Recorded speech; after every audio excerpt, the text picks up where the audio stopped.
The chandeliers of the Hotel Mirabella cast golden light across the marble floors like liquid honey, each crystal fragment refracting the wealth and power gathered beneath its vaulted ceilings.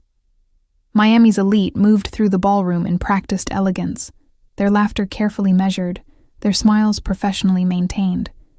The annual charity gala was less about charity and more about seeing and being seen, about consolidating alliances and displaying dominance in the most civilized of arenas. Elena Martinez stood near the bar, her champagne untouched, watching the performance unfold with the detached observation of someone who had learned to read rooms long before she understood why it mattered.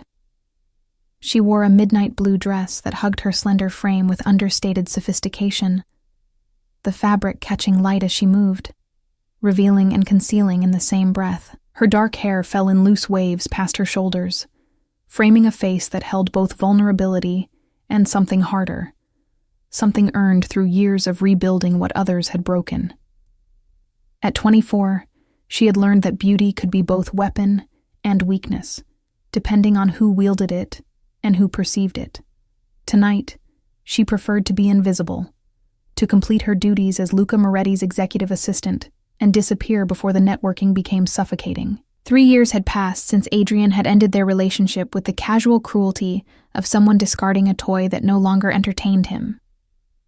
3 years since he had looked at her with those cold blue eyes and explained, as if teaching a slow child, that she simply wasn't ambitious enough, wasn't connected enough, wasn't enough period for the life he intended to build. He had moved on to someone with a pedigree, someone whose last name opened doors, his charm could not, and Elena had been left to pick up the pieces of a self-worth he had systematically dismantled over 2 years of subtle erosion. But she had picked them up. She had rebuilt herself in silence, without the dramatic declarations or public processing that so many seemed to require.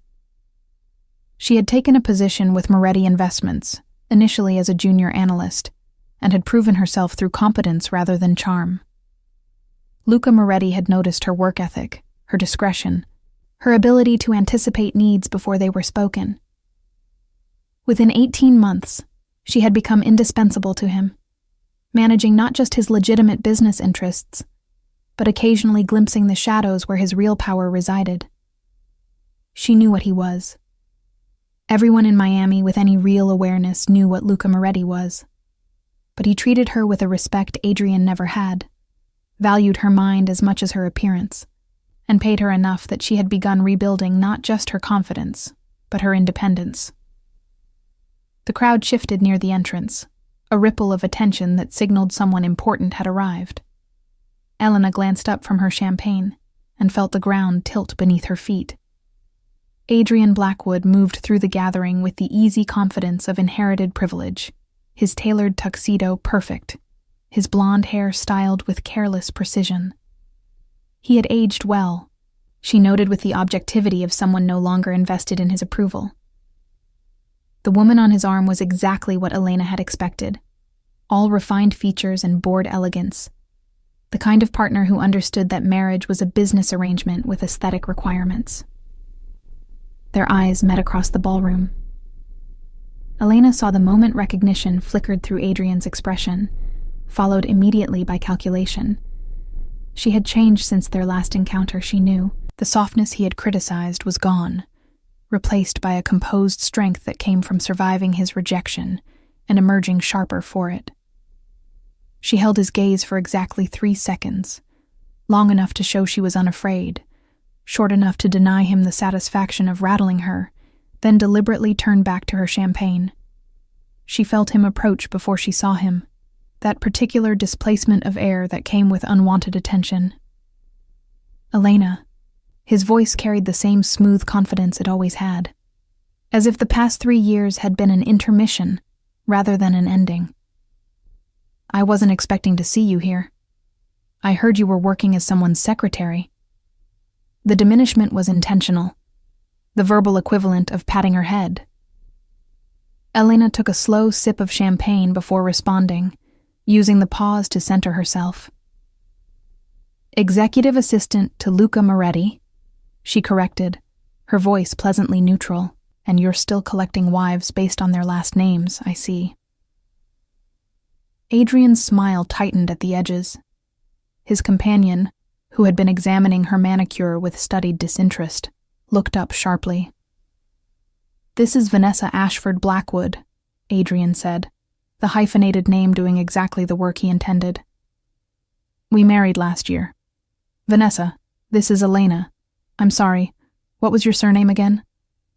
Before Elena could respond, she felt a presence materialize at her side, solid and commanding in a way that made Adrian's posturing look like a child playing dress-up. Luca Moretti had moved through the crowd with the silence of a predator, and now he stood close enough that Elena could feel the heat radiating from his body, could smell the expensive cologne that couldn't quite mask something darker, something dangerous beneath the civilized surface. "Martinez," Luca said, his voice carrying the faint accent of his Sicilian heritage, smooth as aged whiskey, and just as intoxicating. "Elena Martinez, though I prefer to think of her as indispensable rather than catalogued by family lineage." His hand settled on Elena's waist with casual possession, the touch burning through the thin fabric of her dress. "Luca Moretti. I don't believe we've met, though I recognize you from the financial papers. Blackwood Properties, correct? Your father's company." The emphasis on father's was subtle but devastating. Adrian's face colored slightly as he registered not just the implicit insult, but the much more pressing reality of who was delivering it. Everyone in Miami knew who Luca Moretti was, and what he was. The man who stood before them now looked like he belonged in the ballroom, his tailored black suit perfectly cut to his muscular frame, his dark hair styled back from a face that could have belonged to a Renaissance sculpture, if not for the cold intelligence in his dark eyes and the ink that marked his skin in deliberate patterns. A dragon's tail curled from beneath his collar, visible where he had left the top 2 buttons of his shirt open in calculated disregard for formality. His left hand, which now held Elena against him, bore rings that caught the light, silver and onyx, chosen for impact rather than ostentation. "Mr. Moretti," Adrian said, recovering his composure with visible effort. "Of course. Your reputation precedes you." "I'm certain it does." Luca's smile was all edges, nothing warm in it. "Elena was just telling me about an old acquaintance who once made the mistake of underestimating her value. I believe she mentioned he had a talent for making poor investment decisions." His fingers traced a small circle on Elena's hip, the gesture intimate and claiming an equal measure. "I've always believed the best investments are the ones others are too short-sighted to recognize." The ballroom seemed to hold its breath. Conversations nearby had gone quiet, people pretending not to listen while hanging on every word. Vanessa Ashford Blackwood looked between her husband and Luca with the dawning awareness that she was watching a confrontation far more significant than social posturing. Elena stood frozen, her heart hammering against her ribs, caught between the urge to step away from Luca's possessive touch and the darker satisfaction of watching Adrian's confident mask slip. "Elena and I have history," Adrian said, attempting to regain control of the conversation. "I'm glad to see she's landed on her feet, though I'm sure working for you must be." He paused, choosing his words with the care of someone crossing a minefield. "Challenging. Challenging." Luca repeated the word as if tasting it. "Yes, I imagine any position requiring competence rather than connections would seem challenging from your perspective." He pulled Elena fractionally closer, his body radiating controlled violence despite the civilized setting. "Elena handles challenges with remarkable grace. It's one of her many valuable qualities, among others." The implication hung in the air, deliberate and unmistakable. Elena felt her face flush, but she forced herself to remain still, to let this play out, even as her mind raced to understand what Luca was doing and why. He had always been professional with her, respectful of boundaries even as he brought her deeper into his world. This public claiming was new territory, and she couldn't tell if he was genuinely interested or simply enjoyed putting men like Adrian in their place. Adrian's jaw tightened. "I should introduce Vanessa to the Hendersons before dinner," he said, the retreat couched in social necessity. "Elena, it was unexpected to see you. Mr. Moretti, a pleasure." The last word came out strained, more obligation than truth. "The pleasure," Luca said softly, "was entirely mine." He waited until Adrian and Vanessa had disappeared into the crowd before his hand slid away from Elena's waist, leaving cold air where warmth had been. "Forgive the presumption. You looked like you could use an intervention." Elena finally allowed herself to breathe, turning to face him fully. Up close, Luca Moretti was even more overwhelming than usual, all controlled power and dangerous elegance. The ink on his neck continued up behind his ear, she noticed, disappearing into his hair in patterns she had never been close enough to trace. His dark eyes studied her with an intensity that made her feel exposed and seen in equal measure, as if he could read every thought she was attempting to hide. "That was him," she said quietly. "Adrian. The one I mentioned once, when you asked why I never dated." "I remember." Luca's expression shifted slightly, something predatory entering his features. "The fool who thought you weren't ambitious enough. I've been curious about the man stupid enough to let you go ever since." He plucked her untouched champagne from her hand and finished it in one smooth motion, his eyes never leaving hers. "He's exactly what I expected. All surface, no substance." "You didn't have to do that," Elena said, though she was unsure what exactly she was objecting to. The possessive touch, the public confrontation, the way her body still hummed with awareness from his proximity. "No," Luca agreed, setting the empty glass on a passing waiter's tray. "I didn't have to. I wanted to." He studied her face with unnerving focus. "Tell me, Elena, does he still affect you? Does seeing him bring back old feelings?" She considered lying, considered the safe response that would maintain their professional distance. But Luca had always valued honesty from her, even when it was uncomfortable. "He affects me," she admitted. "But not the way you might think. Not with longing or regret. With anger at who I allowed myself to become when I was with him. With satisfaction at who I am now, without him." "Good." The single word carried approval, and something darker. "Then perhaps you'll allow me to continue our performance.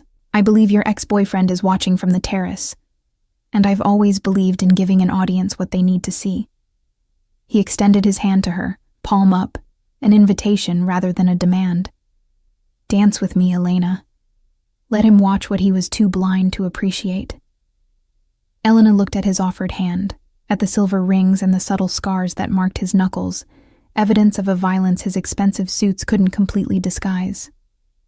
She thought about the safe response, about maintaining the professional boundaries that had served her well for 2 years.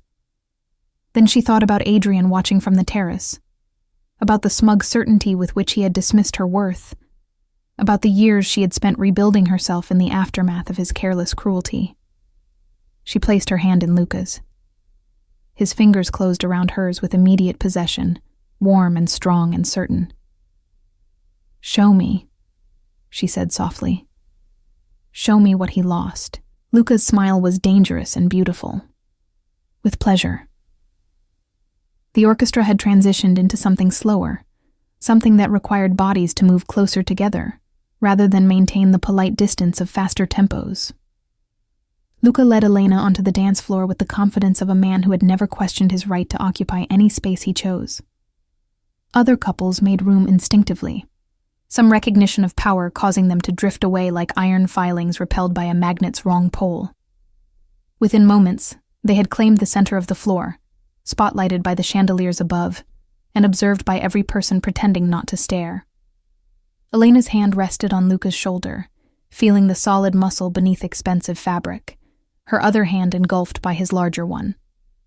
His arm encircled her waist, pulling her closer than strictly necessary for the dance, close enough that she could feel his heartbeat against her chest steady and unhurried where hers raced.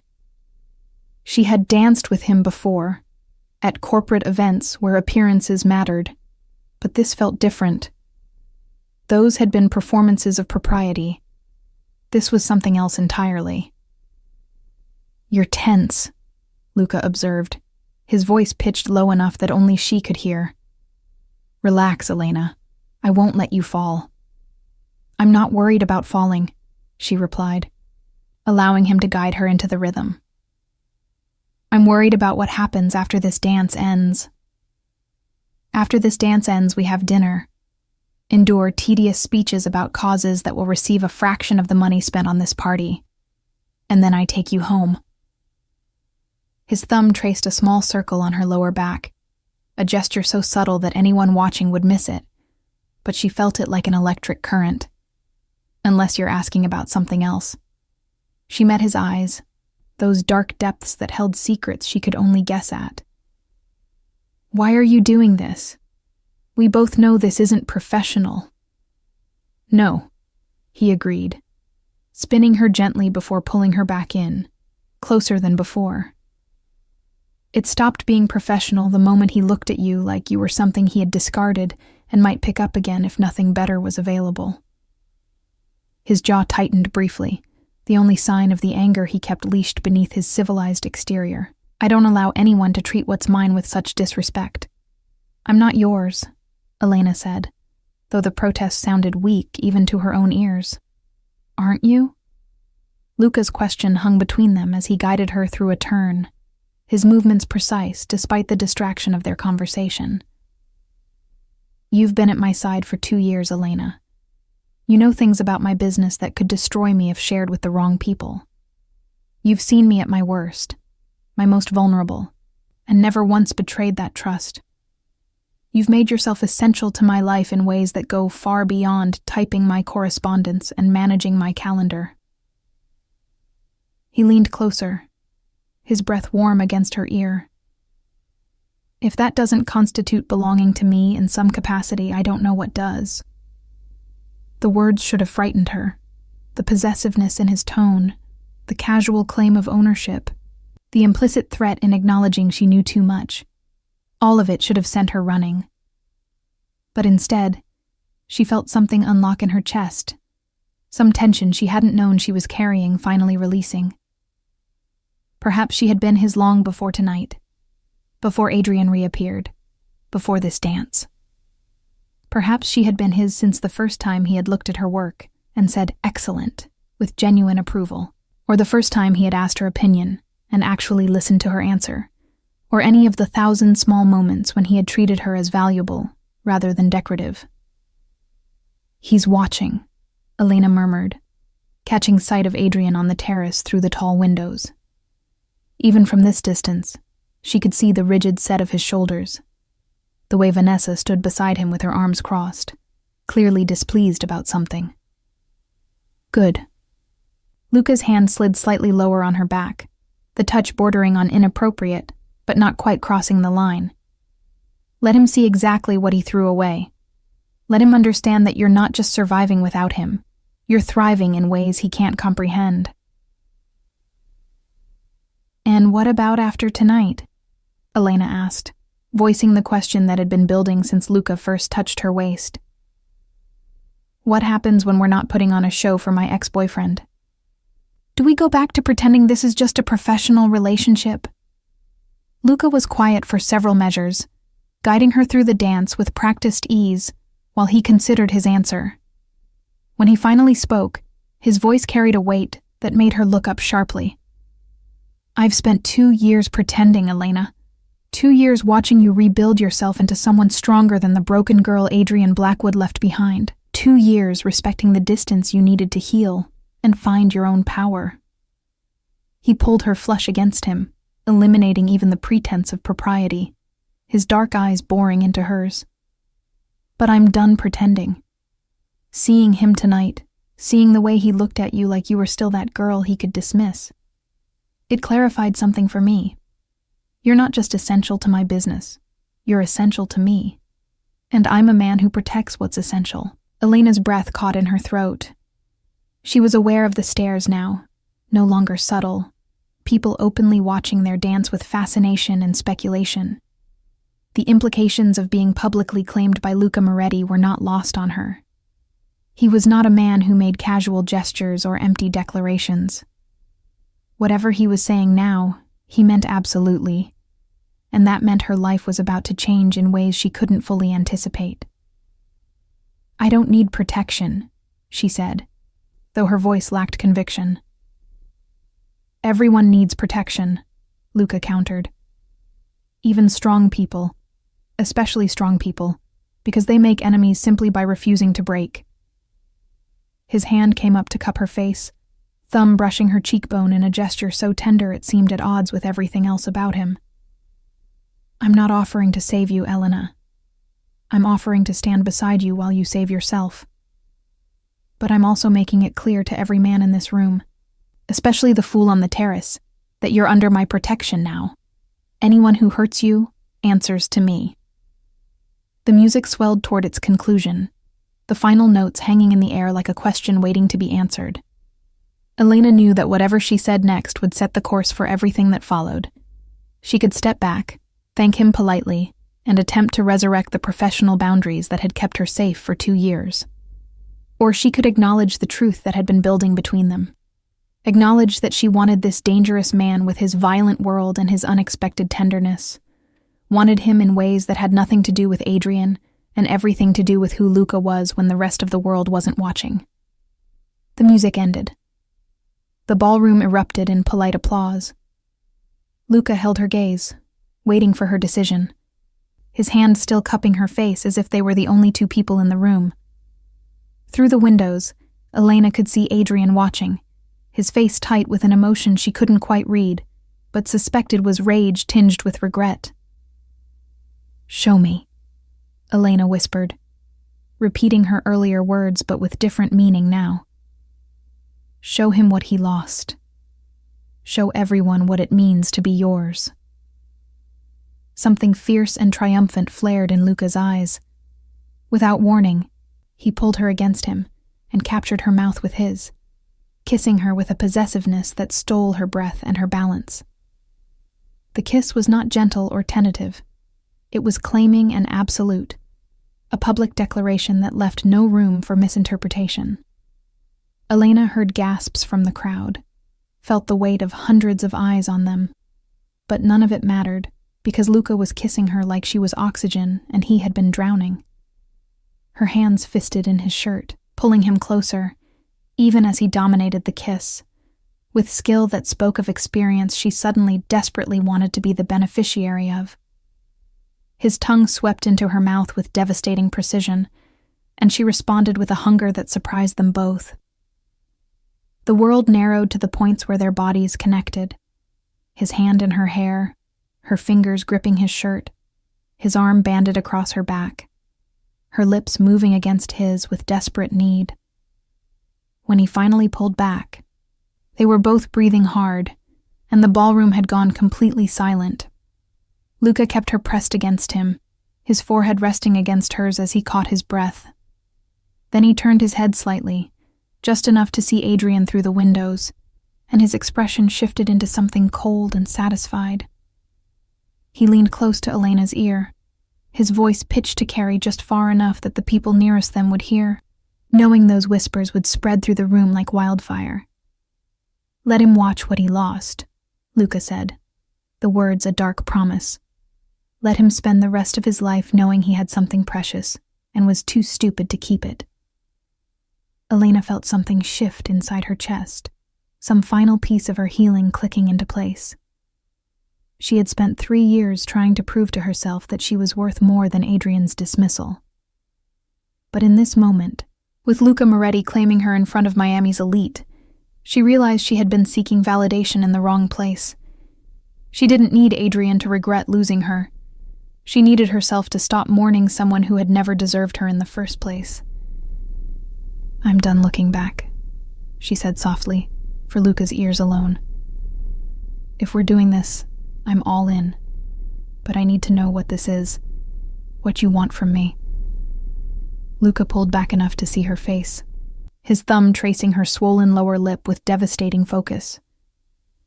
"Everything," he said simply. "I want everything you're willing to give me, and I'll give you everything in return.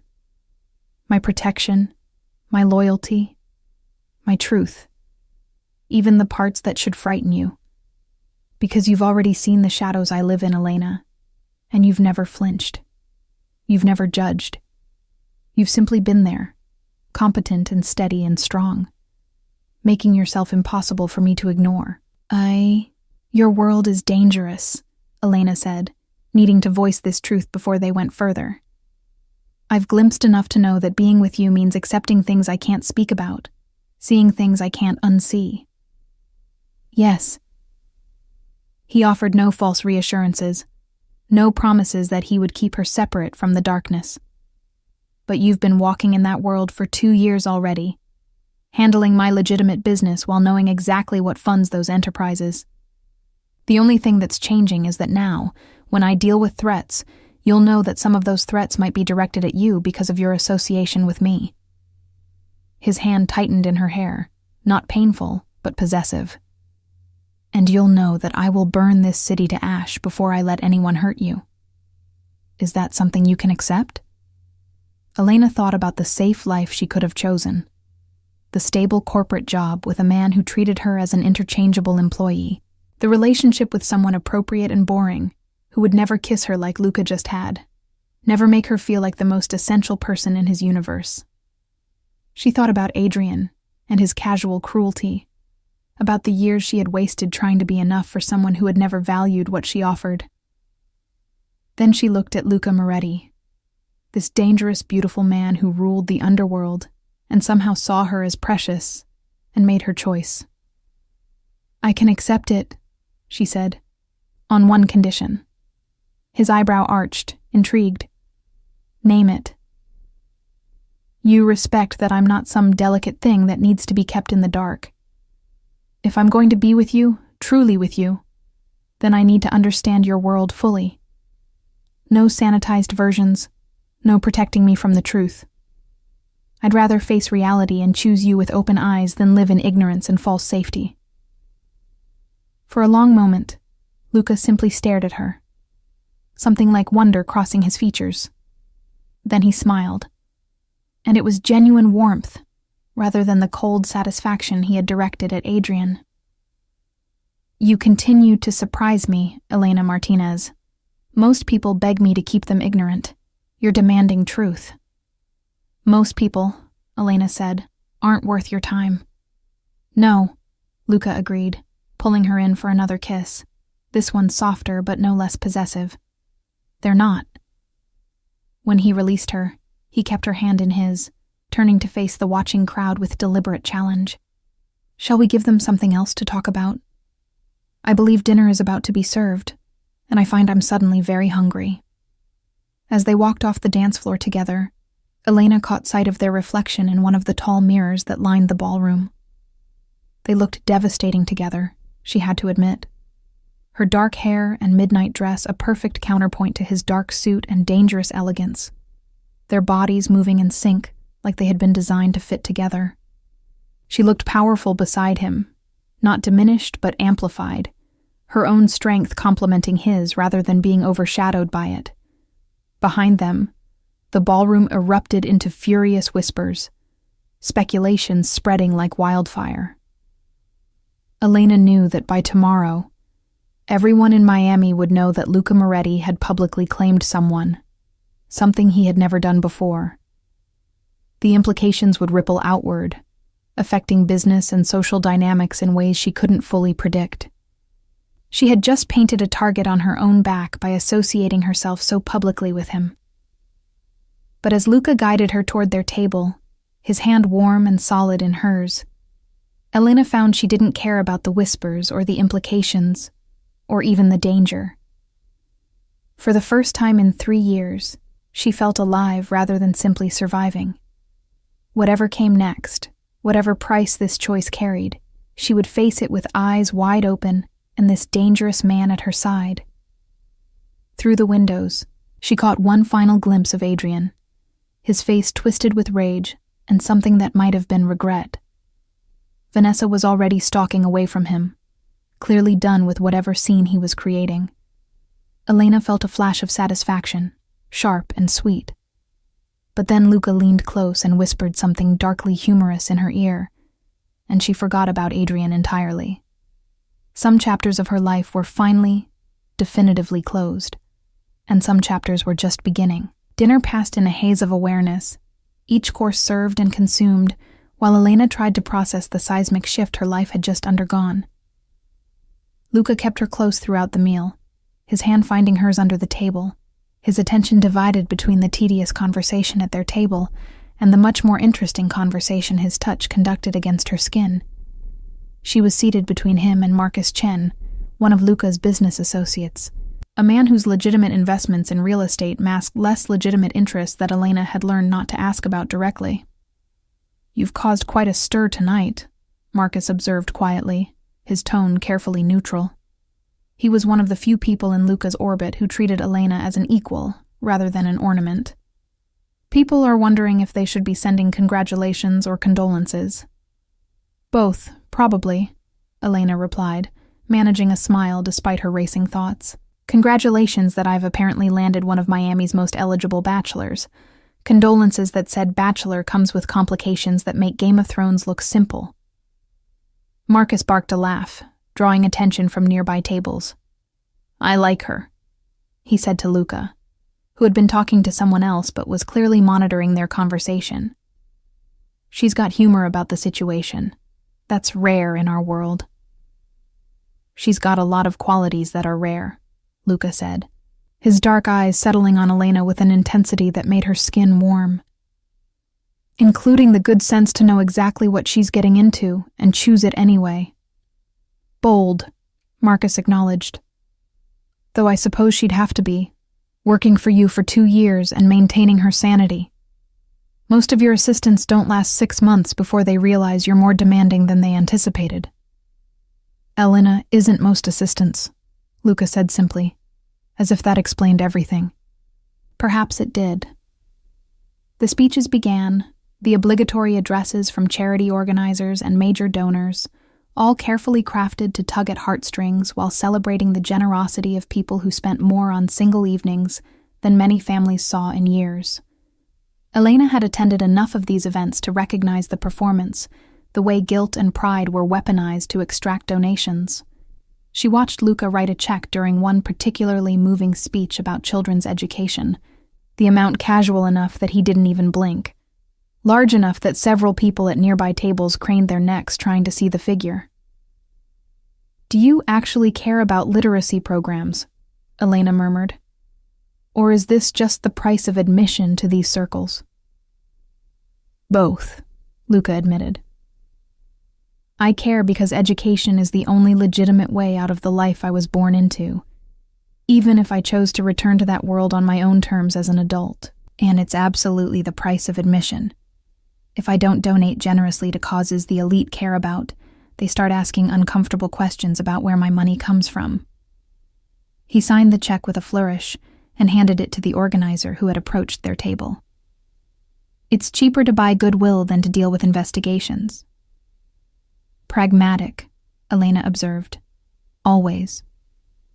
He leaned closer, his voice dropping so only she could hear. "Are you all right? I know I've thrown you into the deep end tonight. If you need to leave, we can make excuses." Elena considered the offer, touched by his unexpected consideration. The old her, the girl Adrian had shaped into something anxious and uncertain, would have jumped at the escape route.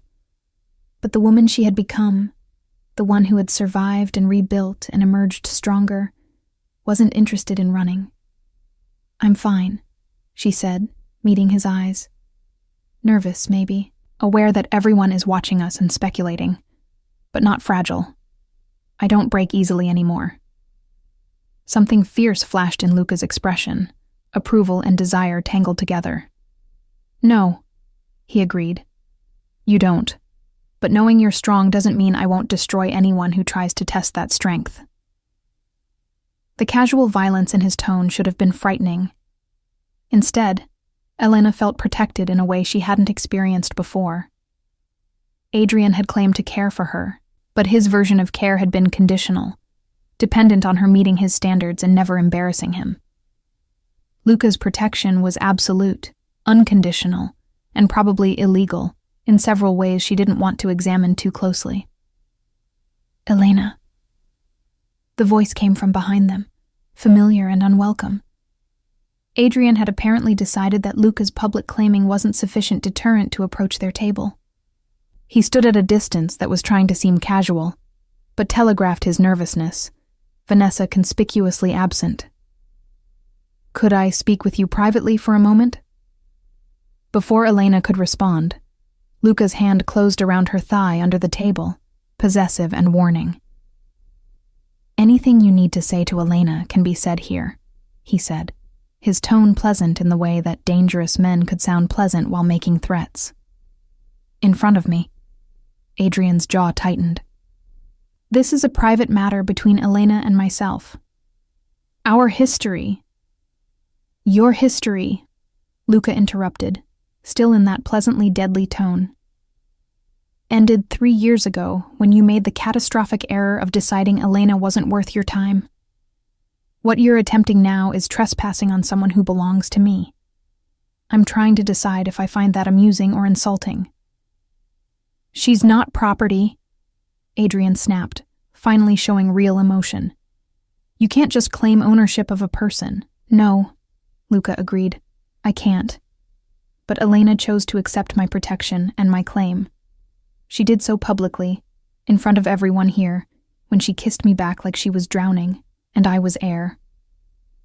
He leaned back in his chair, the picture of relaxed confidence, but Elena could feel the coiled violence in him, ready to strike. "So I'll ask you again, more directly this time. What do you want with my Elena? What could you possibly have to say that would be worth the risk of annoying me?" Elena watched the color drain from Adrian's face as he finally understood who he was dealing with. Luca Moretti wasn't just wealthy and connected. He was dangerous in ways that couldn't be bought or negotiated with. Adrian had built his life on soft power, on connections, and inherited privilege. Luca had built his on something much harder and more unforgiving. "I wanted to apologize," Adrian said finally, the words clearly costing him something. "For how things ended between us. I was young and stupid, and I made a mistake letting you go." Elena felt Luca's grip on her thigh tighten slightly, waiting for her response. She could feel the attention of nearby tables, no longer even pretending not to listen. This moment would define how Miami's elite saw her, as someone with agency, or someone who could be passed between men like property. "You're apologizing," Elena said slowly, "because you see me with someone powerful, and you're worried you made a strategic error. Not because you hurt me. Not because you spent 2 years systematically destroying my confidence and then discarded me like I was nothing. But because I ended up somewhere you didn't expect, with someone you can't compete with." She stood, forcing Adrian to step back, Luca rising smoothly beside her. "Your apology is 3 years too late and motivated by all the wrong reasons. I don't accept it, and I need you to understand something clearly. I'm not with Luca because I needed someone to prove my worth to you. I'm with him because he saw my worth when I couldn't see it myself, because he treated me with respect when you were teaching me to accept less, because he's the kind of man who keeps his promises even when they're difficult." She stepped closer to Adrian, holding his gaze. "You didn't make a mistake letting me go, Adrian. I made a mistake staying with you as long as I did. The only thing I regret is the time I wasted trying to be enough for someone who was never going to value me."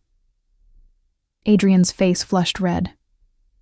"You think you're better than me now because you're sleeping with—" He didn't finish the sentence. Luca moved with shocking speed for a man his size, his hand closing around Adrian's throat with enough pressure to choke off words but not air. The entire ballroom seemed to freeze, conversation dying mid-sentence as everyone turned to watch. "Choose your next words very carefully," Luca said softly, his voice carrying despite the intimate proximity of the threat. because the only reason you're still breathing is that Elena has a kind heart and wouldn't want me to ruin this charity event by throwing you through a window. But my patience has limits, and you've just found one." He released Adrian with a small push that sent the other man stumbling backward. "Elena's worth more than you'll ever comprehend. The fact that you're trying to diminish her choices as being about you proves exactly how small you are. Now leave, before I forget that I'm trying to be civilized tonight." Adrian fled, stumbling slightly in his haste to put distance between himself and Luca. Vanessa appeared from somewhere near the bar, falling into step beside him with her face carefully neutral, though Elena caught the flash of satisfaction in her eyes. Apparently, Vanessa had her own grievances with her husband. The ballroom remained frozen for another heartbeat, then slowly, deliberately, someone began to clap. Elena turned to see Marcus Chen applauding slowly, a broad smile on his face. Others joined in, and within seconds, a significant portion of the room was applauding, though whether they were celebrating Luca's defense of her or simply acknowledging his dominance display, Elena wasn't sure. "I think," Luca said, pulling Elena close against his side, "we've provided enough entertainment for one evening. Would you like to leave? I can have the car brought around." Elena nodded, suddenly exhausted by the emotional whiplash of the night. As they made their way toward the exit, people parted like water around them, some offering congratulations, others simply staring with fascination or fear. Elena kept her head high, her hand in Luca's, refusing to show any uncertainty, even as her mind raced trying to process everything that had happened. Outside, Miami's humid night air hit her like a wall after the ballroom's climate control. The valet had already brought Luca's car around, a sleek black Mercedes that probably cost more than most people's houses. He held the door for her, his hand at the small of her back guiding her inside, then circled around to the driver's side. The interior was quiet luxury, leather and expensive electronics, and as Luca pulled away from the hotel, Elena finally allowed herself to breathe fully for the first time in hours. They drove in silence for several minutes, the city lights sliding past the windows, before Luca finally spoke. "I'm sorry," he said quietly, "for putting you in that position, for making you deal with him in such a public way. I let my anger at how he treated you override my consideration for how you might want to handle seeing him again." Elena turned to look at him, surprised by the apology. "You're sorry for defending me?" "I'm sorry for assuming you needed defending," Luca clarified. "You handled him perfectly.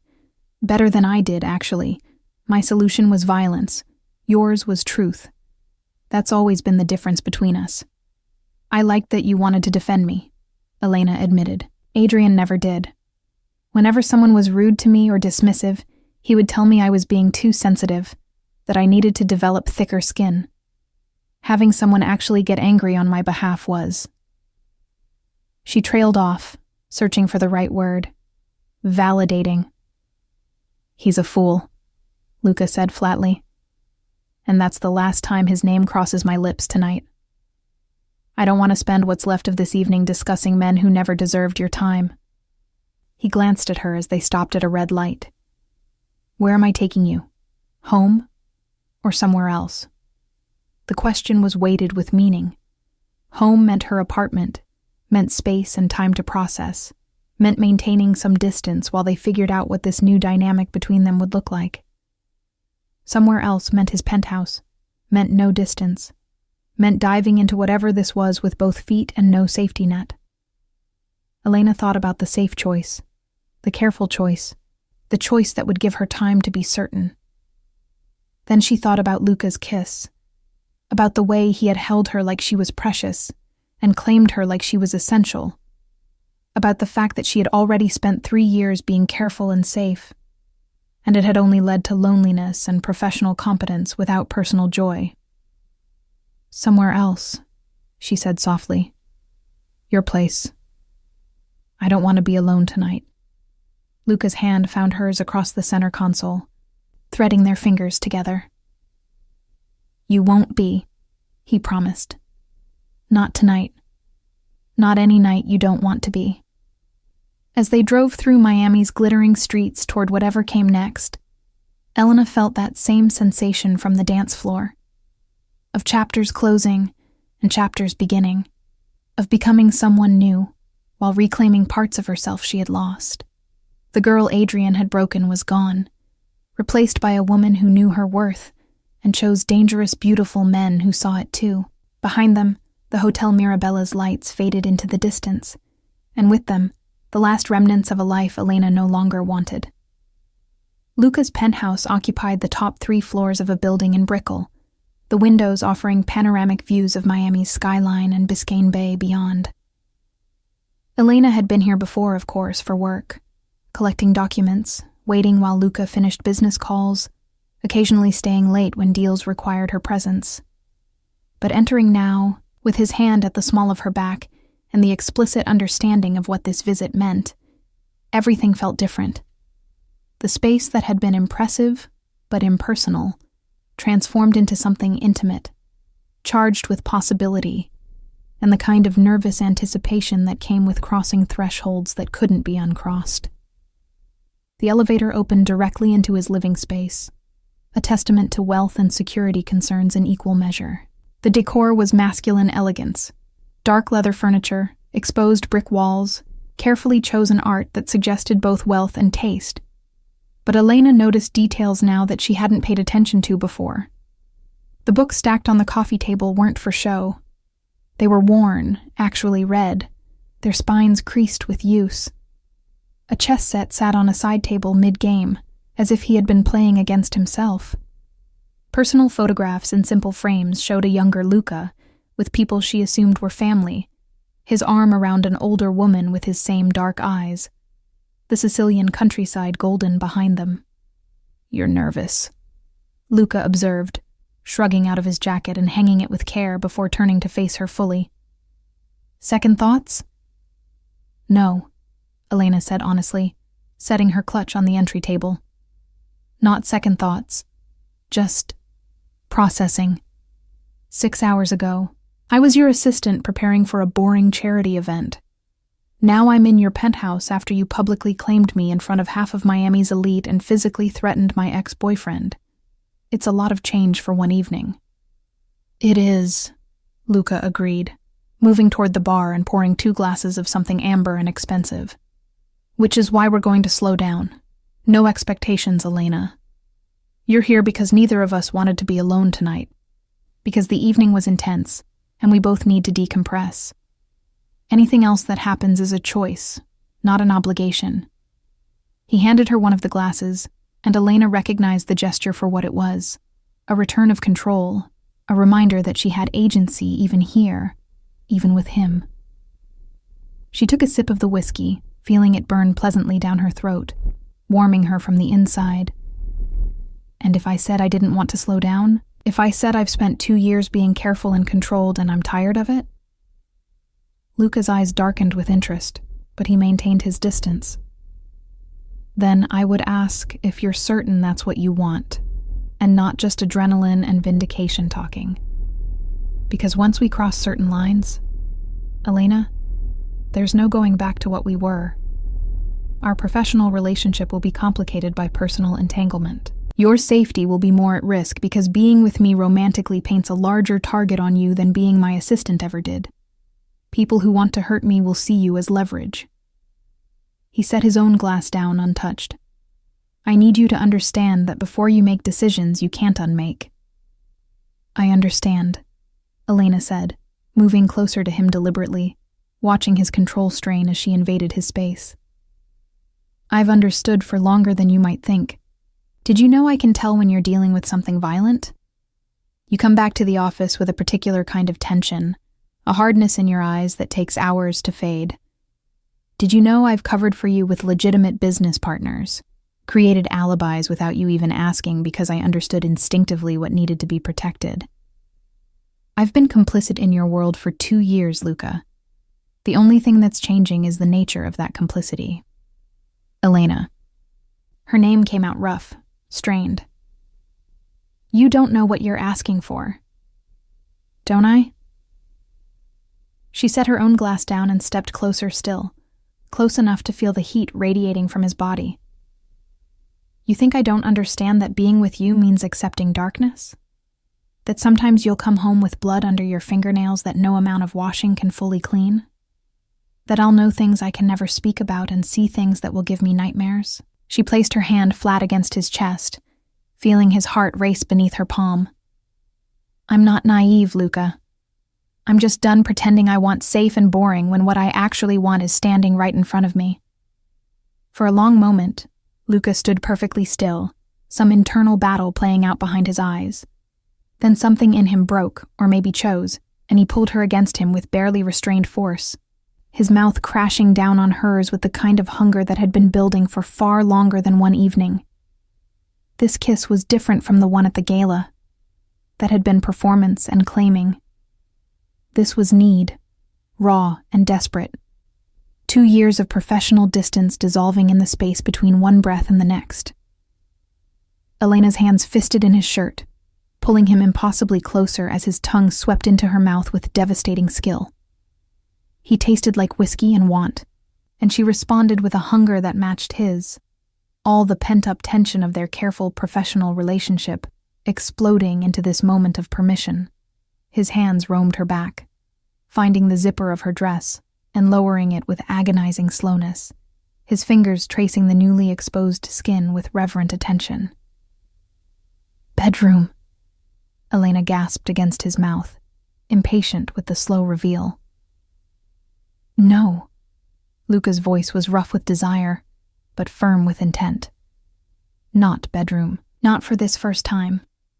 I've waited too long, watched you too many years, wanted this too much to rush it in the dark.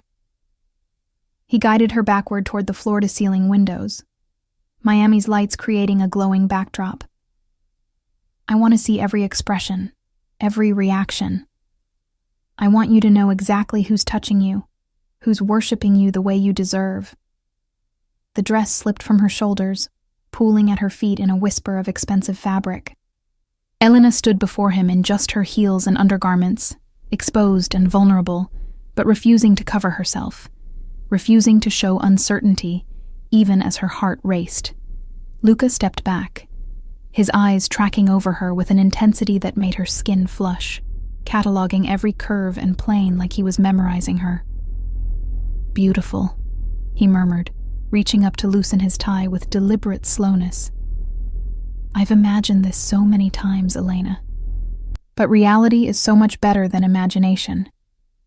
The tie joined her dress on the floor, followed by his shirt, revealing the muscular torso she had only glimpsed before, marked with more ink than she had realized. A dragon coiled across his ribs, flames licking up toward his shoulder. Script in Italian wound around his forearm. Each mark told a story she wanted to learn, wanted to trace with her fingers and mouth until she understood every piece of him. She reached for him, but he caught her wrists gently, holding her hands captive. Not yet. I need you to understand something first. His dark eyes burned into hers. I'm not a gentleman, Elena. I've done things that would horrify you if you knew the details. I've hurt people, killed people, built an empire on violence and fear and careful strategy. The man who kissed you at the gala is the same man who has ordered executions and destroyed lives without losing sleep. He released one of her wrists to cup her face, thumb brushing her cheek with unexpected tenderness. But with you, I want to be different. I want to be the man you deserve, even though I know I'm not. So if we do this, if you really want this, you need to tell me. Clear consent, Elena. No ambiguity. Elena understood what he was offering. A final chance to step back, to reconsider, to choose safety over passion. Adrian had never asked for consent, had simply assumed his right to her body the way he had assumed his right to her time and attention and emotional labor.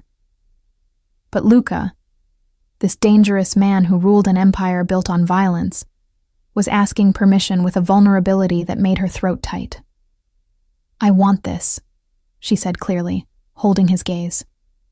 I want you, not despite who you are, but including who you are. The darkness, the violence, the empire. I've known about it and I've never flinched. I'm not going to start now." She pulled her hand free from his grip and placed it over his heart, feeling the racing beat beneath. "I consent, Luca, completely, enthusiastically. Take me apart and put me back together. Show me what it means to be yours." The words unleashed something in him. He lifted her effortlessly, her legs wrapping around his waist as he pinned her against the window, the glass cool against her back while his body burned against her front. The contrast made her gasp, and he swallowed the sound with another devastating kiss, his hips pressing forward in a rhythm that promised everything and delivered enough to make her desperate. "Tell me," he growled against her neck, his teeth grazing the sensitive skin there. "Tell me what you want. I need to hear you say it." "Everything," Elena breathed, echoing his words from earlier in the evening. "I want everything with you." What followed was revelation and claiming in equal measure. Luca touched her like he was learning scripture, reverent and thorough, mapping every response until he knew exactly how to make her gasp, moan, beg. He was demanding but attentive, pushing her to edges she hadn't known existed while making sure she felt safe enough to fall. When he finally entered her, pinning her against the window with Miami glittering beneath them, Elena felt something fundamental shift in her understanding of intimacy. This wasn't just physical, wasn't just two bodies seeking pleasure. This was connection, profound and terrifying, the kind of merging that changed you on a cellular level. "Look at me," Luca commanded, his voice strained with the effort of maintaining control. "I want you seeing me when you come. I want you knowing exactly who's doing this to you."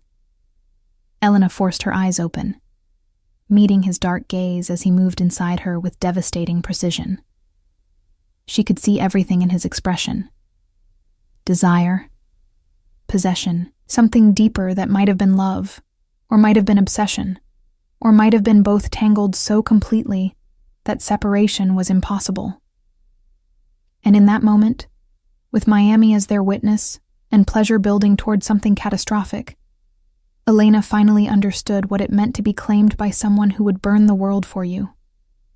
When she shattered, it was with his name on her lips and his eyes locked on hers, and she took him with her over that edge, both of them falling together into something that felt terrifyingly like forever. After, when they had collapsed together on his couch, limbs tangled and hearts still racing, Luca pulled a throw blanket over them and held her against his chest like she was precious fragile. Elena traced the dragon on his ribs, following the ink's path with gentle fingers. "What does it mean?" she asked softly. "The dragon." "Protection and power," Luca answered, his hand stroking her hair with absent affection. "My grandfather had the same tattoo. In our family, it marks the ones who carry the weight of protecting everyone else." He caught her hand, bringing it to his lips. "I got it when I was 19, after my first kill. A reminder that power requires sacrifice, that sometimes we do monstrous things for the right reasons." "Tell me," Elena said, lifting her head to look at him. "Not about the kill specifically, but about who you are when you're not being Miami's respectable businessman."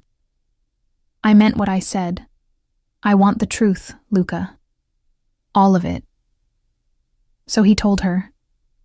Not everything, not the operational details that would genuinely endanger her, but the truth of his world. About his grandfather's immigration from Sicily, about building power in Miami's underworld through strategy and violence in equal measure, about the legitimate businesses that laundered money and the illegal enterprises that generated it.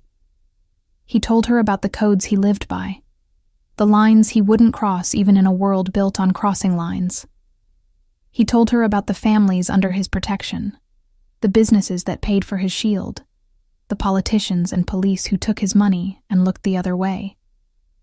And Elena listened, asking questions, seeking understanding rather than judgment, because she had meant every word. She wasn't here to fix him or save him or pretend his world was something other than what it was. She was here to stand beside him in that world, to be the person he could be honest with when everyone else demanded comfortable lies. "You should be horrified," Luca said finally, studying her face for signs of the disgust or fear he clearly expected. "I'm not," Elena said simply. "I'm scared, maybe, aware of the stakes in a way I wasn't before, but not horrified, because the man who told me all of that is the same man who respects my boundaries, who asks for consent, who just made love to me like I was something precious." She pressed a kiss to his chest, right over his racing heart. "You're not a monster, Luca. You're a man who operates in a monstrous world and somehow maintains honor within it. That's not nothing." Elena. Her name came out rough, overwhelmed. "You're going to destroy me. You realize that? I've spent 20 years building walls, maintaining distance, and you're going to knock all of it down and leave me vulnerable in ways that could get me killed." "Then we'll just have to make sure you don't get killed," Elena said, with a confidence she didn't entirely feel. "Because I didn't go through the hell of reconstructing myself after Adrian just to lose you now that I've found you." Luca pulled her closer, his arms banding around her with protective possession. "No one touches you," he said, and it was promise and threat combined. "Not Adrian, not rivals, not anyone. You're mine now, Elena, and I protect what's mine with everything I am." "And I'm yours," Elena agreed, surrendering to the inevitable. "For better or worse, in darkness and light. We're in this together, now."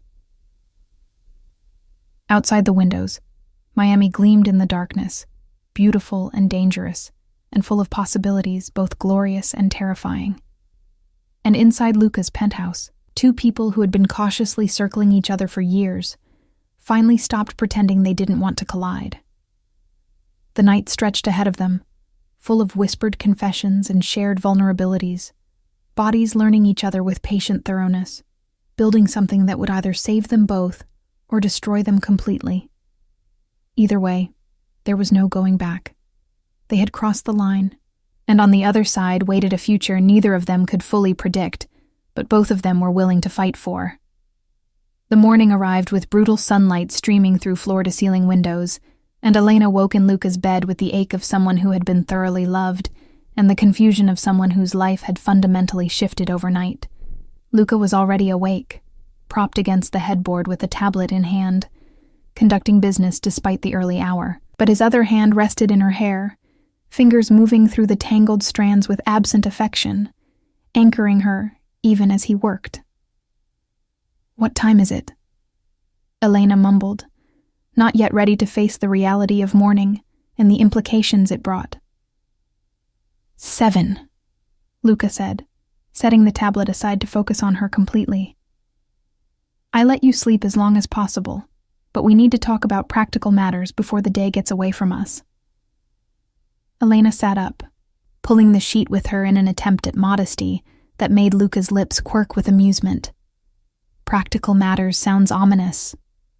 "Necessary," he corrected, pushing her hair back from her face with gentle fingers. "Last night changed things, Elena. By now, everyone who matters in Miami knows you're under my protection. That makes you a target for my enemies and an asset for my allies. We need to discuss security measures." The clinical tone he used for the word security measures sent a chill down Elena's spine. This was the reality of choosing Luca Moretti. Not just passionate nights and public claiming, but genuine danger from people who would hurt her to weaken him. "What kind of security measures?" "Driver," Luca said, ticking items off on his fingers. "Trained in defensive and evasive maneuvers. Bodyguard for public events, at least until we're certain there's no immediate threat. Changes to your apartment's security system or..."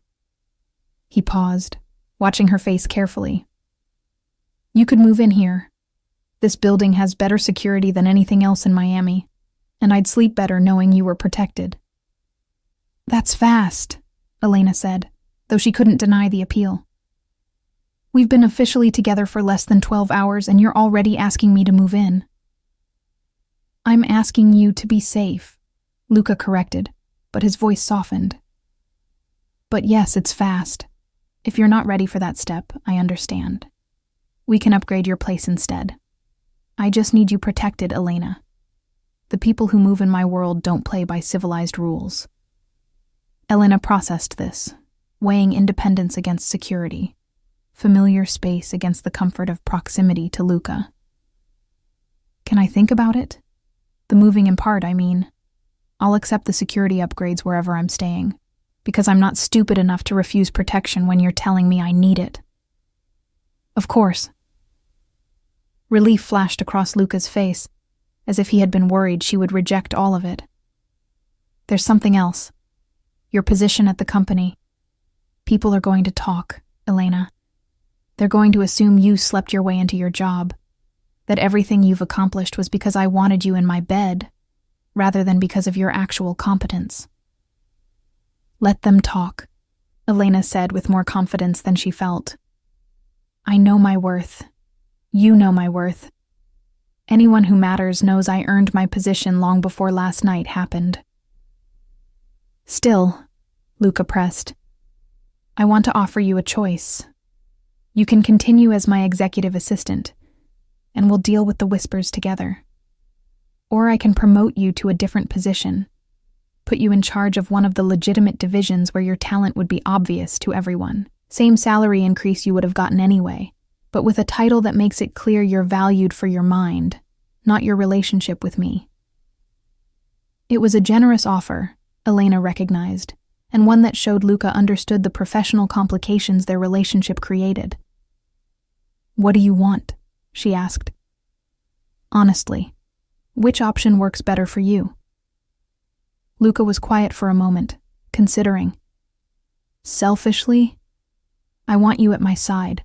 I want you in my office, handling my schedule, present for meetings, close enough that I can see you throughout the day.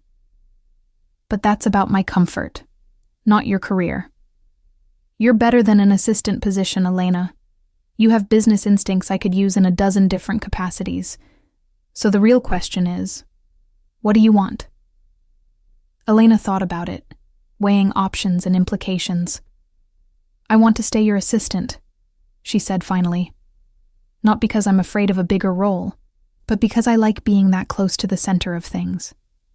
I like knowing everything that's happening, being the person you trust with sensitive information. If I take a division role, I'll be more legitimate in others' eyes, but I'll be further from you and from the parts of your business that really matter." She met his eyes steadily. "I'm all in, Luca. That means I want to be where the action is, not sequestered in some respectable division managing projects I don't care about." "You're sure?" Luca pressed. "Because once people perceive you as my partner in both senses, they'll start coming to you with requests, trying to use you as leverage to get to me. They'll test you, looking for weakness. Some of my associates aren't kind to women, and they'll resent your influence. Then they'll learn to be kind or face consequences," Elena said with a steel she didn't know she possessed until that moment. "I'm not the girl Adrian broke anymore, Luca. I'm the woman you claimed last night. And if that means facing down misogynistic criminals and teaching them to respect me, then that's what I'll do." Pride and concern warred in Luca's expression.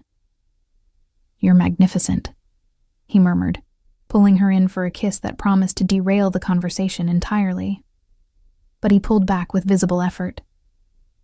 "But we still need to address the elephant in the room. Adrian." Elena stiffened. "What about him?" "He's not going to let this go," Luca said bluntly. "Men like him, entitled, used to getting what they want. They don't handle rejection well. And last night was very public rejection in front of people whose opinions he values. He's going to retaliate somehow." "Let him try," Elena said, anger flaring. "What's he going to do? He has no power over me anymore." He has connections, Luca countered.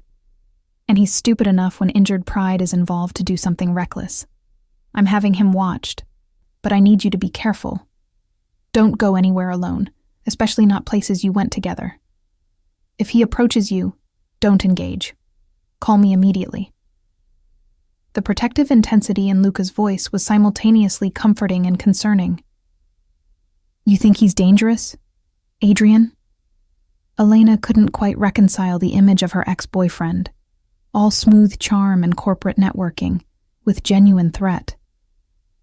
I think any man who's been publicly humiliated is potentially dangerous, especially if he has resources and motivation. Luca's expression was serious. I've seen men do terrible things to women who rejected them, Elena.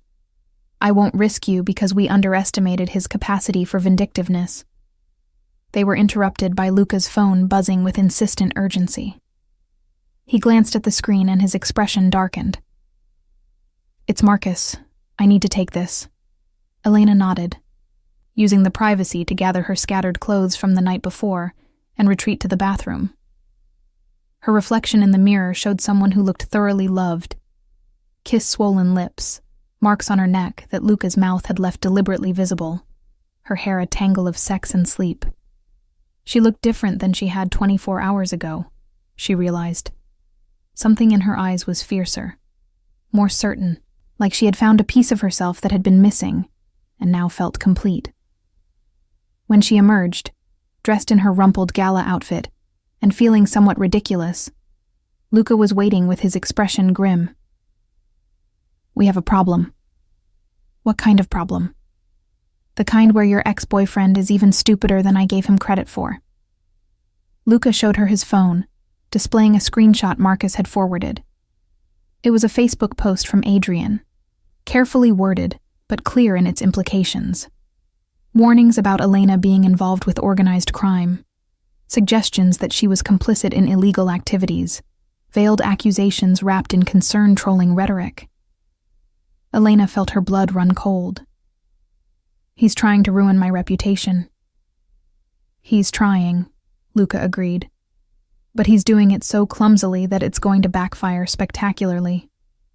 Making allegations about me on social media is the fastest way to learn why people fear me. His voice had gone cold, the warmth he showed her replaced by something harder. I need to handle this, Elena. But I need you to understand what handling this means. Will you hurt him? Elena asked, surprised by how little the prospect bothered her. Not permanently, Luca said. Not unless he escalates. But I will make it very clear that coming after you was a mistake he'll regret for however long I allow him to keep regretting things. He cupped her face, his thumb brushing her cheek. This is what I meant last night. Being with me means witnessing consequences. It means knowing I will do violent, illegal things to protect you. Can you live with that?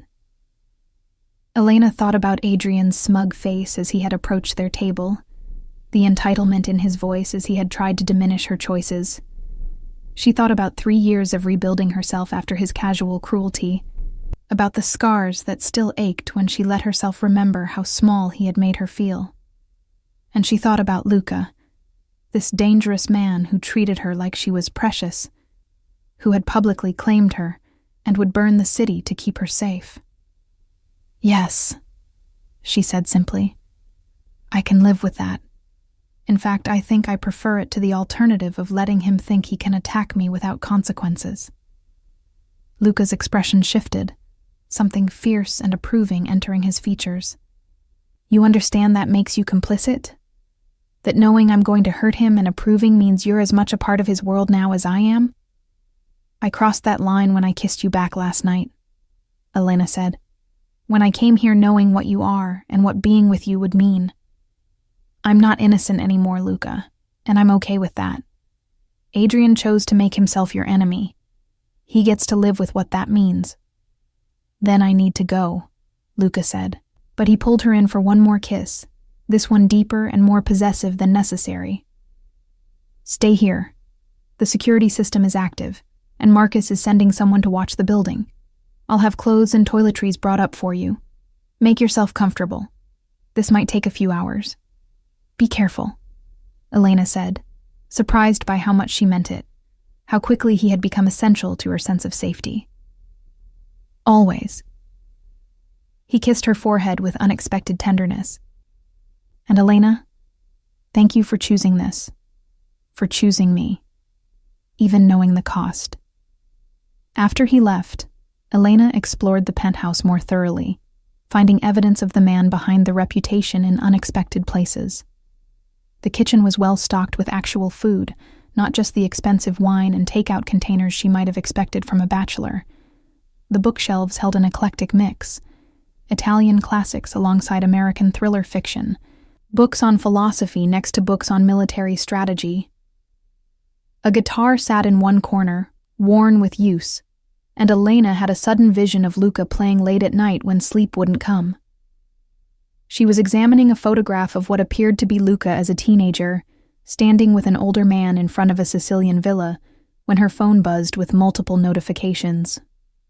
Against her better judgment, she checked them. The first was from an unknown number. I'm trying to save you from making a terrible mistake. Call me. Adrian. The second was from her mother. Saw the video from last night. Call me immediately. We need to discuss your choices. The third was from her college roommate. OMG, who is this man and where can I find one? Elena deleted Adrian's message without responding, and decided her mother's concern could wait until she had more emotional bandwidth. But she clicked on the link her roommate had sent, which led to a social media video clearly taken at the gala. It showed Luca kissing her with devastating thoroughness, the entire ballroom watching, followed by his whispered words that the video's creator had somehow captured with remarkable clarity. Let him watch what he lost. The video had thousands of views already, dozens of comments, most of them variations on appreciation for the drama and speculation about Luca's identity. Some comments were less flattering, warnings about his reputation, suggestions that Elena didn't know what she was getting into, moral judgments from people who knew nothing about her or her choices. Elena read through them with detached interest, recognizing that her life had just become public property in ways she hadn't fully anticipated.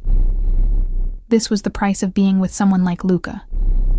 Not just the physical danger, but the scrutiny, the judgment, the loss of privacy that came with dating a man who commanded attention and fear in equal measure. Her phone rang, an unknown number. She almost didn't answer, but something made her pick up. Hello? Elena Martinez? The voice was male, professional, unfamiliar. This is Detective James Morrison with Miami PD. I'd like to ask you a few questions about your relationship with Luca Moretti. Elena's heart stuttered. I'm sorry, Detective, but I have nothing to say to you without my attorney present. Your attorney. The detective's voice carried skepticism. You have an attorney already? That was fast. I work for a prominent businessman, Elena said carefully, remembering every legal drama she had ever watched. Having legal representation is simply prudent.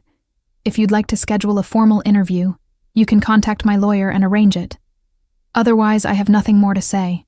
She hung up before he could respond, her hands shaking slightly. This was real. This wasn't just danger from Luca's enemies. This was legal scrutiny, law enforcement interest, the kind of attention that could unravel her entire life if she wasn't careful. When Luca returned 3 hours later, he found Elena curled on his couch with a glass of wine, staring at the Miami skyline without really seeing it.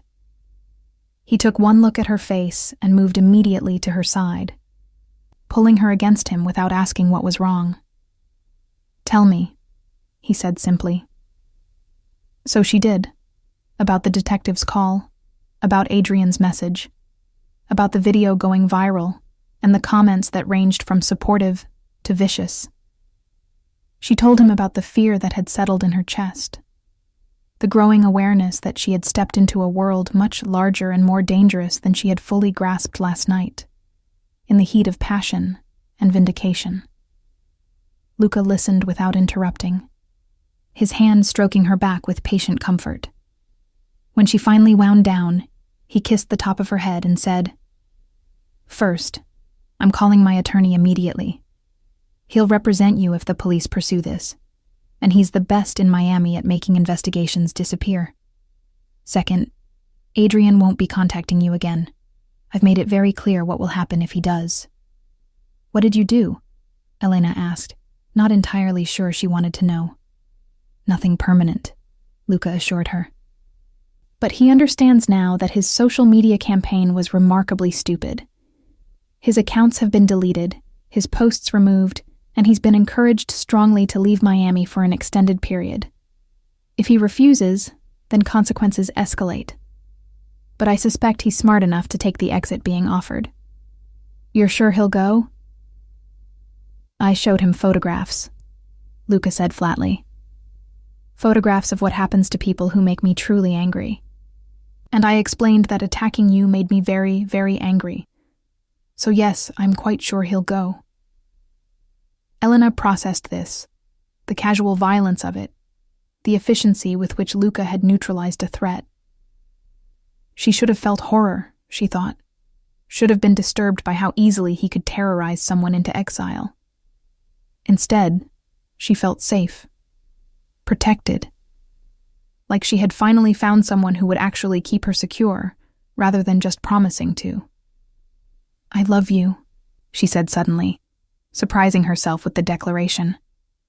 Luca went very still. "Elena, I know it's fast," she continued, the words tumbling out now that she had started. "I know it's probably just adrenaline and intensity and the aftermath of confronting Adrian. But I need you to know. Whatever happens next, however complicated this gets, I love you. Not because you're protecting me, though I appreciate that.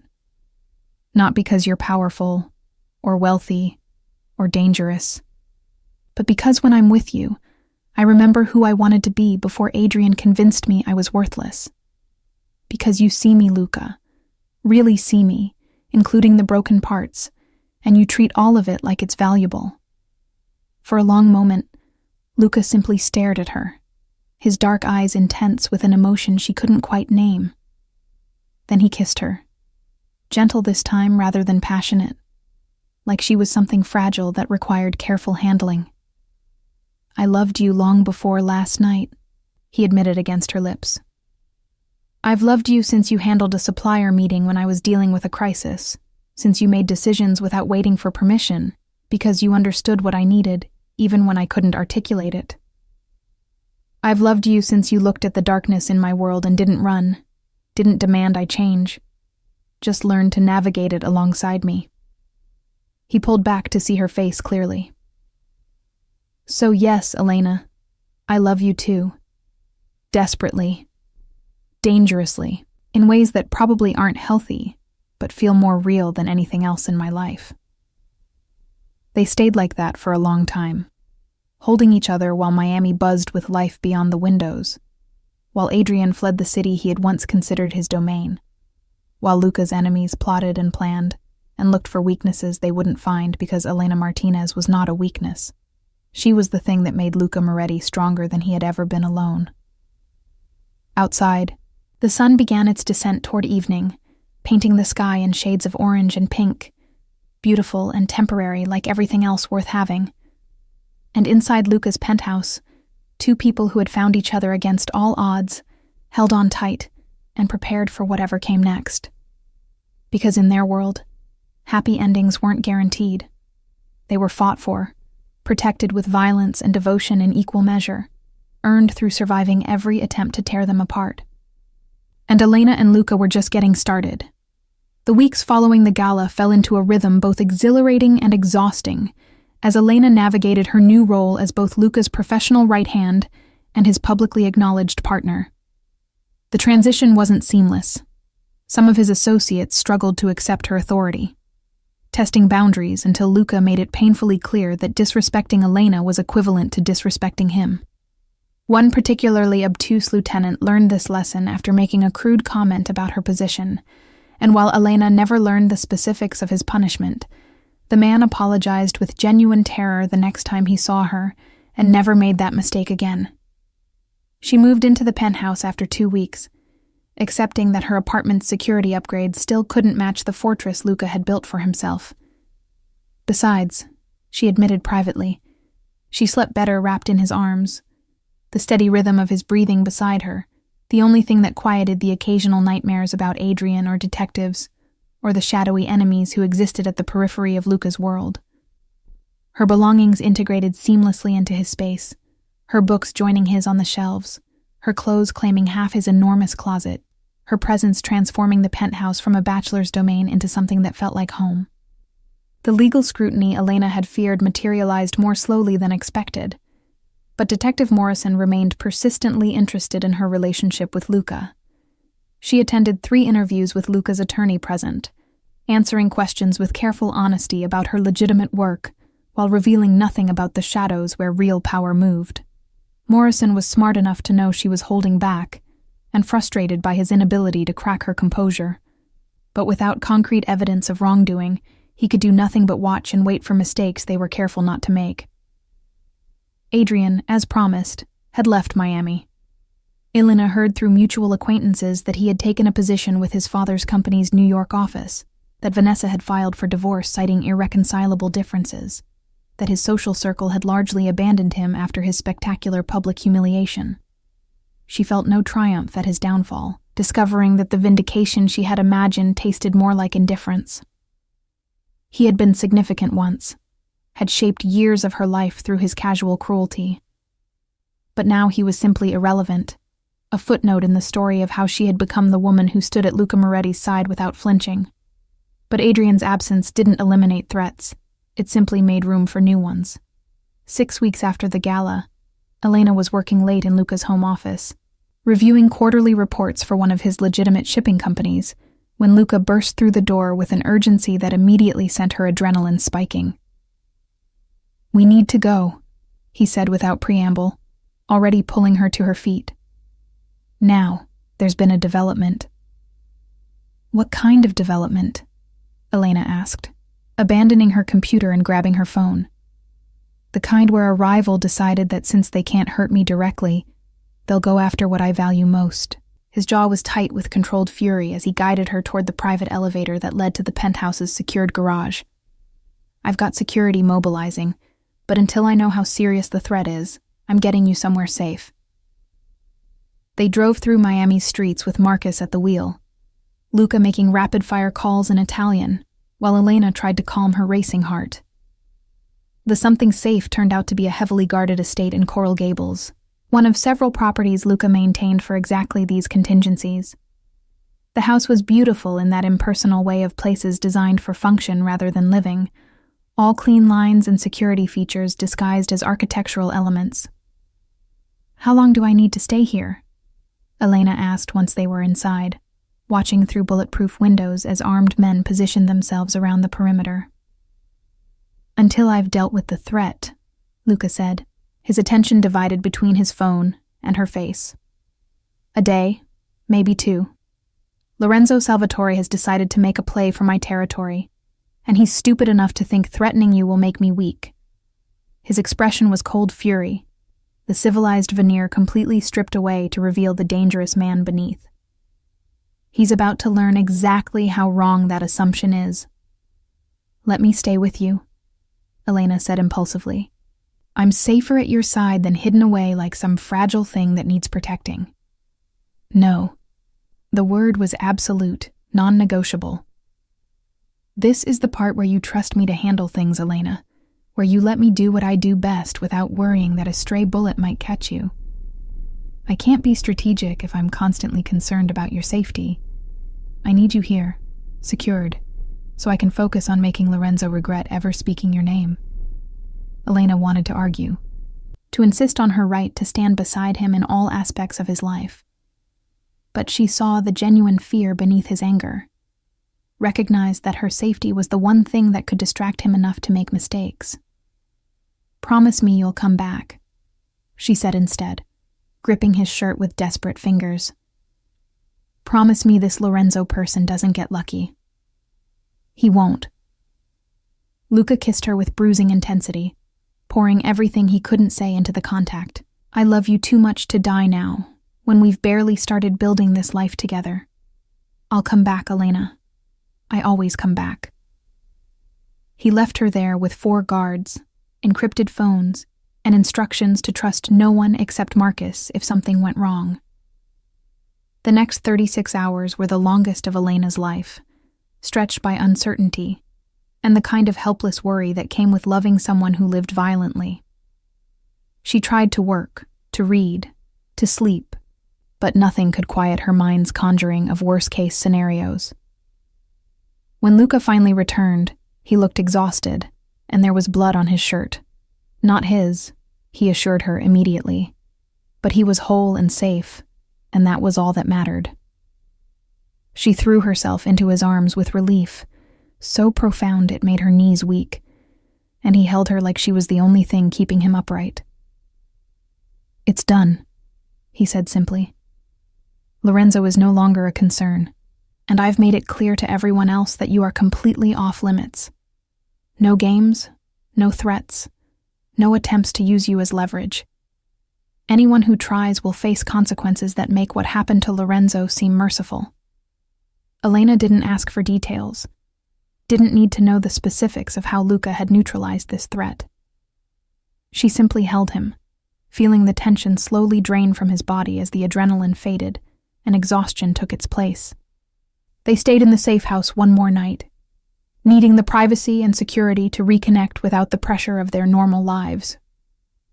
In the morning, tangled in expensive sheets with Miami's sunrise painting everything golden, Luca traced the curve of Elena's hip with gentle fingers and said, "Marry me." Elena went very still. "What?" "Marry me," Luca repeated, propping himself up on one elbow to see her face clearly. "Not someday, not eventually when things are less complicated. Now, soon, as quickly as we can arrange it. Because the last 2 days taught me something I should have already known. Life is uncertain in my world, Elena.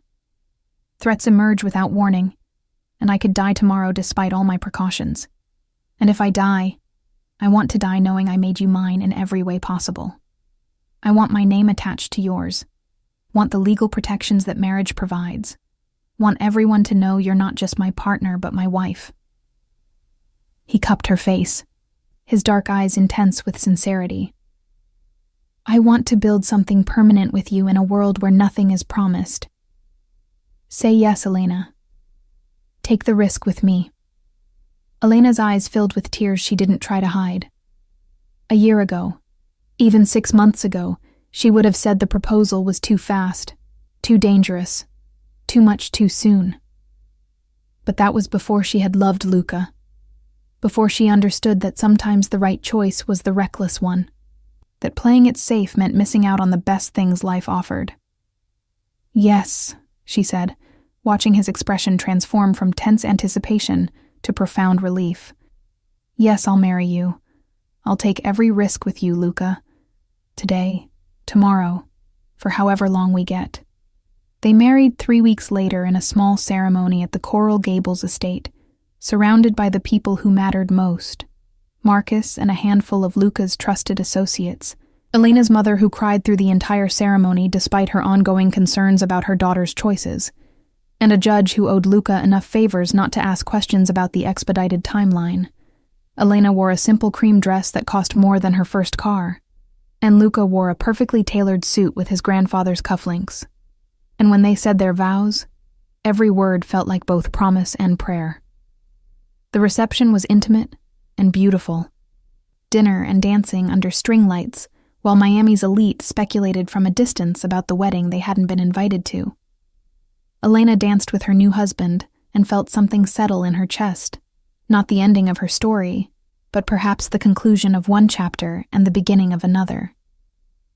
"No regrets?" Luca murmured against her ear as they swayed to music that filtered through the evening air. "Only that I didn't find you sooner," Elena answered honestly. "That I wasted time with men who didn't deserve me when you were waiting somewhere in my future. But you found me eventually," Luca said, spinning her gently before pulling her close again. And you've made me better, Elena. Softer in ways that don't diminish my strength, more human. Before you, I was just the machine everyone believed me to be. Efficient, calculating, dangerous. But you remind me that there's more to existence than power and control. You remind me what I'm actually fighting to protect. Months passed in a blur of contentment, cut with the occasional crisis, as Elena fully integrated into both Luca's world and the life they were building together. She learned to read the subtle signs of when he was dealing with something violent, learned to be present and supportive without asking questions that would burden him with details she didn't need. She learned which associates could be trusted and which ones were only allies of convenience, learned to navigate the complex politics of an empire built in shadows. And she discovered that being Luca Moretti's wife came with its own kind of power, the ability to speak with his authority in certain contexts, to command respect from people who had previously dismissed her, to make decisions that shaped their empire's direction. She wasn't just the woman behind the man. She was integral to the machine they operated together, her business acumen complementing his strategic violence in ways that made them formidable. But power came with costs she hadn't fully anticipated. There were nights when Luca woke from nightmares he wouldn't discuss, when the weight of the violence he committed in service of their life together showed in the haunted look behind his eyes. There were moments when Elena caught herself making morally questionable decisions, with the same casualness Luca showed, realized she had been fundamentally changed by proximity to his world. There were times she looked in the mirror and wasn't entirely sure she recognized the woman staring back. Stronger than she had been, certainly, but also harder, capable of things the girl Adrian had broken never could have imagined. And then, exactly 1 year after the gala where everything had changed, Elena discovered she was pregnant. She told Luca on the anniversary of their first kiss, presenting him with the positive test over dinner in the penthouse, where they had first made love. His reaction was everything and nothing like she had expected. Shock, certainly, but also profound joy and immediate terror as he confronted the reality of bringing a child into his dangerous world. "I can't keep them safe," he said, pacing their living room with agitated energy. "Not completely. No matter how many precautions we take, no matter how many enemies I eliminate, there will always be threats. And now they'll target our child the way they once targeted you. I've brought you into this world, Elena, and now we're bringing an innocent life into it too. How do we justify that? The same way people have always justified having children in dangerous times," Elena said calmly, placing her hand over the place where their baby grew. "We do the best we can. We love them fiercely. We teach them to be strong and smart and careful, and we trust that the life we can give them, full of love and protection and possibilities, is worth the risks." She moved to him, taking his face in her hands. "You're going to be an amazing father, Luca, and our child will know they're loved, will grow up understanding both the light and shadow of the world. That's not nothing." "I'm terrified," Luca admitted, his hands covering hers. "More frightened than I've ever been facing any threat, any enemy. Because this isn't something I can control with strategy or eliminate with violence. This is faith, Elena. Faith that we can keep them safe, that we can be good parents despite everything." "Then we take that leap together," Elena said softly. "The way we've taken every other leap in this relationship. With open eyes and joined hands, knowing we might fail, but trying anyway, because the alternative is living small and safe, and never experiencing this kind of profound joy." The pregnancy progressed smoothly, and Elena discovered that being Luca's pregnant wife came with even more protection than usual. He became nearly insufferable with his hovering attention, driving her to and from work personally, insisting on accompanying her to every doctor's appointment, treating her like she was made of glass despite her protests. But beneath the overprotectiveness was genuine vulnerability. Luca was preparing to be a father, confronting mortality and legacy in ways his violent life had previously insulated him from. The final confrontation came not from enemies within Luca's world, but from the one person Elena had thought was permanently relegated to her past. Adrian returned to Miami 8 months into her pregnancy, emboldened by time and distance, and apparently unable to let go of his obsession with reclaiming what he had lost. He showed up at one of the few public events Elena still attended, forcing his way past security to confront her in the restroom hallway. "You think you've won," Adrian said, blocking her path with his body.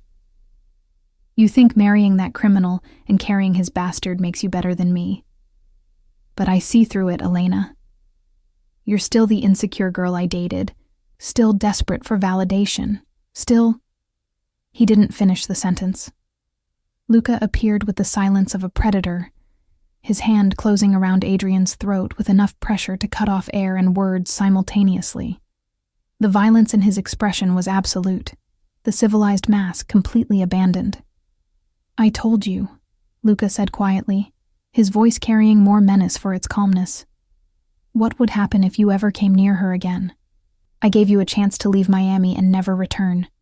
You chose to ignore that mercy." He looked at Elena, who stood frozen watching this final confrontation with her past. "This is your choice, amore. Do I kill him now, make him disappear so completely that no one will ever find the body? Or do I call the police? Let Detective Morrison finally have his wish of arresting me for something, knowing I'll be out by morning but you'll have to live with the media coverage? Your call, Elena. He's yours to judge." Elena looked at Adrian, really looked at him for the first time in over a year. She saw what she had refused to see when they were together, the weakness beneath the arrogance, the cruelty that came from insecurity rather than strength, the smallness of a man who needed to diminish others to feel significant. And she felt nothing. No anger, no fear, not even satisfaction at seeing him brought low. "Let him go," she said finally. "He's not worth the trouble, Luca. Not worth your time. Not worth the risk of arrest. Certainly not worth the satisfaction he'd feel knowing he mattered enough for you to kill him." She met Adrian's terrified eyes steadily. "You were right about one thing. I was insecure when we were together. But that girl is gone, Adrian. You killed her with your casual cruelty, and I rebuilt someone stronger from the ruins. Someone who doesn't need your approval or your regret, or your existence in my life whatsoever. So go away. Disappear back into whatever miserable existence you've built in New York. And know that every day for the rest of your life, you'll remember that you had something precious and you destroyed it because you were too stupid and small to recognize value when it was standing right in front of you." Luca released Adrian with a shove that sent him stumbling. "You heard my wife," he said, his arm coming around Elena protectively. "Leave. And if I ever hear your name in connection with Elena or our child again, I will reconsider her mercy. Are we clear?" Adrian fled without another word, and Elena watched him go with the finality of someone closing a door that had been left ajar too long. When she turned back to Luca, she found him studying her with an expression of pure admiration. "That was magnificent," he said softly. "Choosing mercy when you could have chosen violence, being the better person when he gave you every justification to be cruel." "I learned from the best," Elena replied, taking his hand and placing it over her swollen belly where their daughter was doing her nightly acrobatics. "You've taught me that real power doesn't need to prove itself with violence, that sometimes the strongest choice is the compassionate one." "You've taught me that too," Luca admitted. "Every day, you remind me that there's more to life than the empire I've built. That legacy isn't just about power and control, but about the love we create and the family we protect." He kissed her forehead gently. "Our daughter is lucky to have you as her mother, and I'm lucky to have you as my wife, my partner, my conscience when I need one." 3 weeks later, Elena gave birth to their daughter in the early hours of a Miami morning, and Luca held his child for the first time with tears streaming down his face. They named her Sophia, after Luca's grandmother. and she had her father's dark eyes and her mother's stubborn chin, and an instinct for wrapping everyone around her tiny fingers that suggested she would be formidable in her own right. Life settled into a new rhythm. Sleepless nights and the chaos of new parenthood layered over the ongoing reality of Luca's empire. But watching him with their daughter, seeing the legendary Luca Moretti reduced to helpless adoration by a 7-pound infant, Elena understood that they had created something more powerful than any empire built on violence. They had created family, redemption, proof that people could change without erasing who they fundamentally were. On Sophia's first birthday, Elena stood on the penthouse balcony, watching Miami's sunset paint the sky in impossible colors, reflecting on the journey that had brought her here. 2 years since the gala, since Luca had claimed her publicly and whispered words that changed everything. 2 years since she had chosen danger over safety, passion over convenience, the man who saw her worth over the man who had taught her to doubt it. Luca joined her on the balcony. Sophia balanced on his hip, already fighting sleep despite the late hour. "What are you thinking about?" he asked, settling beside her. "Endings and beginnings," Elena said honestly. "How the worst night of my life, running into Adrian, became the catalyst for the best decision I ever made. How choosing you was the most dangerous and most rewarding risk I've ever taken."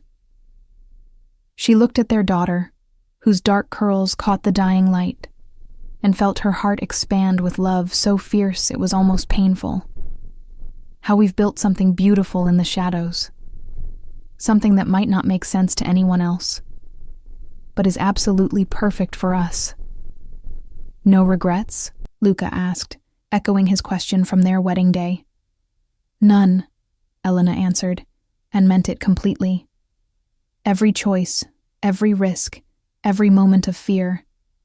It was all worth it to get here, to have this life with you." Below them, Miami glittered with its usual electric energy, full of people pursuing their own versions of happiness and power. Somewhere in that sprawling city, Adrian Blackwood was living his diminished life, probably still bitter about the woman who got away. Somewhere, Detective Morrison was still building his case, still hoping to find evidence that would stick. But up here, above it all, the Moretti family stood together watching the sunset. A man who had built an empire on violence but learned gentleness from love. A woman who had been broken but rebuilt herself stronger than before. And a child who represented both their past redemption and their future hope. And when the sun finally dipped below the horizon, painting the sky in final shades of pink and gold, Luca pulled Elena close and whispered against her hair, "Let him watch from wherever he is. Let the whole city watch. Let them see what we've built, what we've become. Because you're mine, Elena Moretti. You've always been mine. From the moment you kissed me back in front of everyone, we were inevitable. And I will spend every day for the rest of my life proving that choosing me was the best decision you ever made." "You already have," Elena said softly, turning to kiss him as their daughter dozed against his shoulder. "Every single day, you prove it. We prove it. That love can exist in darkness. That redemption is possible even for people who don't deserve it. That sometimes the most beautiful things grow from the most unlikely soil." And there, 3 stories above Miami's glittering streets, as night settled over the city, and their daughter slept the innocent sleep of the protected and loved, Elena and Luca held each other and understood that their story wasn't about a woman kissing a mafia boss for revenge. It was about 2 damaged people finding each other and building something unbreakable from their combined scars. It was about choosing love even when it came wrapped in danger, about standing beside someone through darkness and light, about understanding that real power wasn't domination, but the courage to be vulnerable with the right person. Adrian could watch from whatever distant city he inhabited now. The rest of Miami could speculate about the notorious Luca Moretti and his unlikely wife. But none of it mattered, because Elena had found what she had been seeking without even knowing she was searching. Not just love, but partnership. Not just security, but strength. Not just a man who wanted her, but a man who helped her become the best version of herself. And that, she thought as Luca carried their sleeping daughter inside, and then returned to pull Elena into his arms for one more kiss beneath Miami's emerging stars, was worth every risk she had taken, every moment of fear she had endured, every choice that had led her to this moment, this man, this life. She had kissed a mafia boss in front of her ex-boyfriend. He had whispered for him to watch what he had lost, and in doing so, they had both won everything that mattered. The city sparkled below them, indifferent and eternal, and above it, the Morettis stood together, proof that even in a world built on violence and shadows, love could flourish, redemption could occur, and sometimes the most dangerous choice was actually the safest one to make, because being safe meant living small, and Elena Martinez Moretti had learned, through fire and choice and the love of a dangerous man, that she was built for so much more than small. She was built for this, for empire and family, for standing beside someone who ruled the shadows while teaching her daughter to walk in light, for being both soft and strong, vulnerable and fierce, the woman who had been broken and the woman who emerged unbreakable from those fractures. And as Miami's night settled around them and Luca held her like she was the only thing keeping him tethered to humanity, Elena smiled and thought, "Let them watch. Let them all watch what I found when I stopped playing it safe and started choosing joy over security, passion over convenience, love over fear. Let them watch, and let them wonder how someone like her ended up with someone like him. Only they would ever know the truth, that she hadn't ended up with him at all. They had found each other, claimed each other, chosen each other again and again through every challenge and threat and moment of doubt. And they would keep choosing each other, every day, for however long their dangerous, beautiful life allowed. That was their story. That was their truth. That was their forever, hard-won and fiercely protected and absolutely, perfectly theirs.